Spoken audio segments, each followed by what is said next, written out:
All right, I understand. Well, if that's how you feel, let's proceed with a divorce then. I placed the divorce papers on the table. What? What's this? You asked. It's the divorce papers, of course, I replied. Oh, have you already prepared them? If you have, would you like to use yours instead? You inquired. No, that's not what I meant, I clarified. Then why are the divorce papers coming from you? Stop being so arrogant, you retorted. Ivy, arrogant. You've been looking down on me this entire time, so that's why you think I'm arrogant, right? But you are the one displaying the most arrogance here. If you say things like that, it means you believe you're superior to me, I responded. Confused, you questioned my statement. Huh? Well, I've been married to my husband, Howard, for 10 years now. I explained that I had known Howard since our university years, as we were classmates, but our relationship didn't start solely because of that. We were in the same classes and shared a club, but it wasn't until a drinking party for our university alumni reunion, a few years into working at the same company, that we reconnected and developed a deeper connection, leading to our marriage. I described Howard as a bright and cheerful person. During my second year at work, when I was feeling overwhelmed, talking to him brought me a sense of relaxation. It was likely the reason we hit it off and eventually got married. However, upon reflection, I now realize that I may have made the wrong choice. The first 8 years of our married life was very peaceful and satisfying. It was when my husband changed jobs that our marriage began to fall apart. Howard was so full of hopes and dreams for the future that he happily changed jobs, saying I was headhunted, but instead his salary was lower and got reduced to half of what it had been before. And for this, he lost his motivation. After that, my husband became depressed and very narrow-minded about some things, and also got very self-deprecating. So, still, it was a fact that my husband's brightness and cheerfulness had saved my life previously, and I was determined that it was now my turn to support him. However, this didn't work really well, and as a result, Howard couldn't get the point about my feelings of wanting to help him at all. My husband was always tired and exhausted when he came home late at night.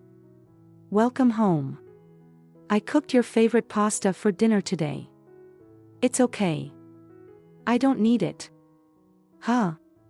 So you already ate? No way. I'm not getting any high income here. Then aren't you hungry? A little bit. You need to eat something to cheer up. That's really annoying. You know, you think that I'm useless, don't you? What? I've never thought of you that way. Well, I'm not really sure about that. Saying that my husband would not try to even look at me and would go back into his room even so I won't give up easily, and I'll cook his favorite meals, but he would only take a few bites of it and then quickly goes back into his room on weekends and on day offs. I would suggest that maybe we could go out for dinner, but he would just say, "We don't have that kind of money." It wouldn't go anywhere. I really didn't know what to do anymore, and it was at that time, my husband would make an impossible proposal to me. Well, that was probably the main reason as to why our relationship got worse on that day. My husband came home early, which was very rare, and the expression he had on his face was very calm. Did something good happen? It makes me happy to see him like that too. Ivy, I got a suggestion. Okay. What is it? Can you quit your work? Excuse me. Quit work? There is no way I could do that. Now my husband's monthly net income is less than $1,800. Our monthly rent is $600 and the utilities fees are about $200 per month. My husband's cigarette costs more than about $200 a month. Even if I calculate roughly like that, $1,000 are already gone. Even if we do our best to control the expenses for the food, $400 would probably be our limit. If we pay for both of our phone bills, $100 will be gone. And what can we do with the remaining $300? $300 is better than nothing, but for the two of us, it would not be enough at all.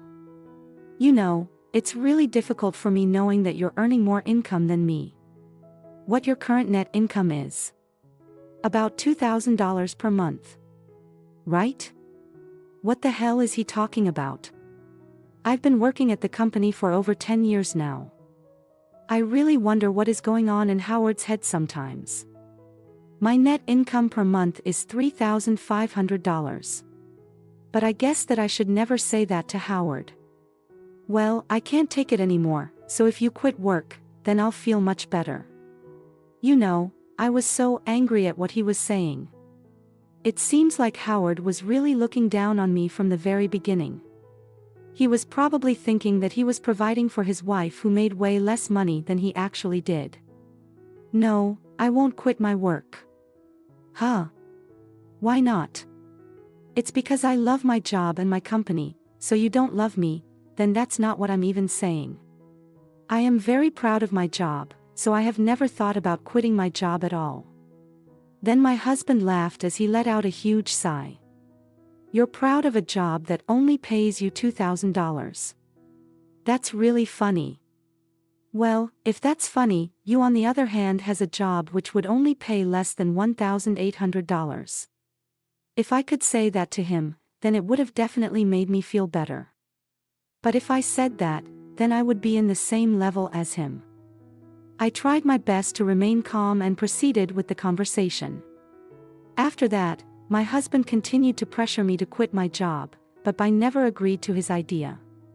Then my husband made some idiotic excuses and stopped providing any money into the family budget. What was the whole purpose of me being with this man? I really couldn't understand anymore. Then, just as I was beginning to think about getting a divorce, my husband began to talk about my father. My parents divorced after I graduated university and began working at the company. The reason for their divorce was because they just didn't get along well. There were no issues like cheating on each other or being violent. So what my parents had was an amicable divorce. When I was told of their decision to divorce each other, I was really surprised because to me, they seemed to be very close to each other as a couple. But still, I accepted my parents' divorce, thanking them for waiting until I had graduated and began working at a company. Now that they had finished raising the kids, I decided that if they were going to lead their new separate lives, I would support them in any ways. So when my husband and I married, I lived with my mother. So I never really discussed about my father in details. My father, of course, attended our wedding, but we only saw each other only a few times a year. Come to think of it, your father is about to retire, right? Huh? Why? Oh, it's nothing. But he's been delivering newspapers all his life. Right. It was a lot of work for him, wasn't it? It seems like Howard is misunderstanding something here. This conversation took place when we had just began going out. Oh, by the way, what does your father do for a living? Ivy. Oh, my father's a newspaper. Is he the guy that delivers newspapers? What? That must be a tough job, I guess. You're really grateful of your father, huh? I'm guessing his income is not that high, right? But even so, he did all his best to raise you up, Ivy. Well, he's not 100% wrong, but if Howard thought it that way, then I thought it was okay for him to think that way about my father. Since then, my father wasn't mentioned that much, so I didn't really try to correct Howard about my father's job. But why did my husband bring up my father right now? At this time, I couldn't understand what Howard was thinking. And then when I had forgotten that we had talked about my father, I began to receive these mysterious phone calls on my phone. When I picked them up, it was always silent. At first, it was creepy, and I was slightly terrified as to why there were these silent calls. But the phone number, which kept on calling me, was displayed on my phone. So does this mean that the person who is calling me wants me to know who that person is? As I began to think that way, I gradually became less and less concerned about these silent calls. And one day when I got the call, I switched the phone on speaker and left it alone. Well, it's not like I was the one calling, so I wouldn't be charged for these calls, and that's when I heard someone cough over the phone. That person definitely sounded like a woman. I see. So it was a woman who's been calling me. Then I heard, "I'm home," over the phone, and then the call was disconnected right after that. That voice is my husband's voice, right? Hi. See, so there's a woman who, my husband is really close to, that he can even say I'm home and visit her at her home like it was his. He doesn't even try to provide for the family, and all he does is tries to pressure me to quit my job. I really don't need a husband like him anymore. I immediately requested the investigating agency and asked them to investigate about my husband. It was difficult to find a good agency, and it took some time to sign a contract with them. But 2 months after finding out about Howard saying I'm home to another woman, I was able to get enough evidence of his affair, and I was waiting for the right time to divorce Howard. Unfortunately, my husband brought up the subject about divorce before me. It was a very upsetting story for my part, but my husband has suggested for a divorce. Hey, how much did your father get when he retired? He already retired, right? Huh. So, I'm asking you, how much did your father get when he retired? I don't think he'll get any retirement money. What then? What was the point of me being with you all this time? I don't really understand what you're saying. I mean, I knew that he wouldn't get much retirement money since he only worked as a newspaper delivery man. But still, it's better than not getting it. Well, yes indeed. It's better to get it than not to get it. And yet your father won't even get the retirement money. Yeah, he won't. What the hell? I have been putting up with this for 10 years. I just wasted all my time. Huh? If we can't rely on your father with money, then I don't want you anymore. I'm divorcing you. Did you marry me for money? No, not everything is like that. I already knew that. A newspaper delivery man, like your father, won't get much benefits. It's that attitude of yours since you had the last 2 years or so. That's why I feel like I'm not really attracted to you anymore. You've been looking down on me ever since I transferred to my crappy job having you, and that's why I was being depressed too. So I'm getting alimony from you as well as getting a divorce from you. Alright, I see. Well, let's get a divorce then. I then put the divorce papers on the table. What's this? It's the divorce papers, of course. Oh. Have you prepared them already? If you did, do you want to use yours then? No, that's not what I meant. Why are the divorce papers coming from you? Stop being so arrogant. Ivy, arrogant. You have been looking down on me this whole time, which is why you think that I'm arrogant, right? But you are the one being the most arrogant person here. If you say it like that, then you think that you're better than me, huh? Well, I am. I don't look down on people like you do, and I would never, ever cheat with another person behind my partner's back. Huh? I'm going to charge alimony to you and to your mistress, so please do keep that in mind. What the hell, you knew about that? Yeah, because I kept getting silent phone calls from your mistress. Don't you dare think that you can get away with this. I will track you down to the ends of the earth and make you pay for everything you've done. Saying that, I kicked my husband out of the house and locked the door. A month later, the divorce was finalized. I was able to get my ex-husband and his mistress to pay me alimony. My ex-husband seemed to have saved up quite a bit of money, and he transferred me all the amount at once. I thought this would finally settle things down, but my ex-husband, without any lessons learned, tried to start a second round. Well, it's pretty obvious that I won again this time. That happened 2 months after the divorce was finalized. When I came home, my ex-husband was standing in front of the door. I took my ex-husband, who insisted for a chat, to a nearby cafe, and he suddenly burst into tears. Why didn't you tell me about it? About what? About your father. Huh? My ex-husband showed me an article from a magazine. It was an interview of my father with a photo of his face on the article. Your father is the editor-in-chief, right? Oh, about that. Yeah, that's right. That means you lie to me intentionally. Right. If I sue you for it, I'll be compensated. Right. Then why don't you hire a lawyer and file a claim for it? But well, if you have the money, that is. Besides, I wasn't lying to you intentionally. You know, sometimes my father does carry newspapers and magazines to his clients, so it doesn't change the fact that he delivers newspapers. I mean, you just jumped to conclusions on that one on your own. Oh, and you're also claiming compensation for emotional distress. Right. Go ahead and do it. We can even take this to court if you want. I will never run away. So bring it on.